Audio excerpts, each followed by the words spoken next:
Hello' everyone, Assamese knowledge learning হাবলৈ স্বাগতম জনাইছোঁ। আজিৰ ভিডিঅ'টিত মই বিশ্ব জল দিৱসৰ বিষয়ে চমুকৈ লৈ আহিছোঁ। গতিকে ভিডিঅ'টি শেষলৈ চাব আৰু যদি ভাল পায় তেন্তে লাইক আৰু শ্বেয়াৰ কৰি দিব। লগতে আজি যদি প্ৰথমবাৰৰ বাবে মোৰ ভিডিঅ' চাইছে তেন্তে চেনেলটো ছাবস্ক্ৰাইব কৰি কাষত থকা বেলটো চুই অল কৰি দিব। আহক তেন্তে আজিৰ ভিডিঅ'টি আৰম্ভ কৰোঁ। পানী হৈছে প্ৰাণীৰ প্ৰাণ। পানী অবিহনে কোনো জীৱ জীয়াই থাকিব নোৱাৰে। কিন্তু দুখৰ বিষয় যে আজি মানুহৰ কাৰ্যৰ কাৰণে পানী প্ৰদূষিত হোৱাৰ লগতে বিশুদ্ধ খোৱা পানীৰ নাটনি বিশ্বৰ প্ৰায় প্ৰতিখন দেশতে দেখিবলৈ পোৱা গৈছে।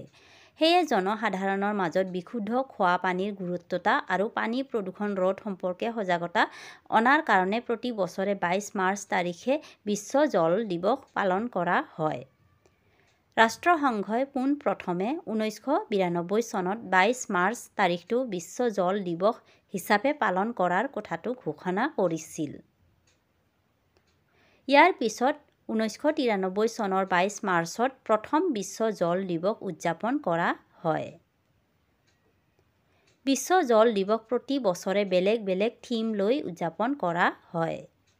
এইবাৰ অৰ্থাৎ 2024 চনৰ বিশ্ব জল দিৱসৰ থিম হ'ল ৱাটাৰ ফৰ পিচ।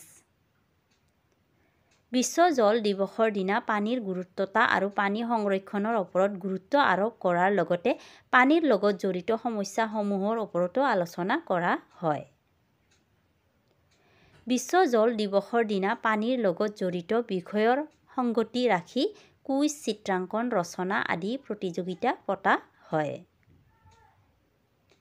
বিশ্ব জল দিৱস উদযাপনৰ উদ্দেশ্য সফল কৰিবৰ কাৰণে জনসাধাৰণে খোৱা পানীৰ উৎসসমূহ সংৰক্ষণ কৰাৰ লগতে পানীৰ অভাৱত হ'ব পৰা ভয়াৱহতাৰ বিষয়ে সজাগ হ'ব লাগিব।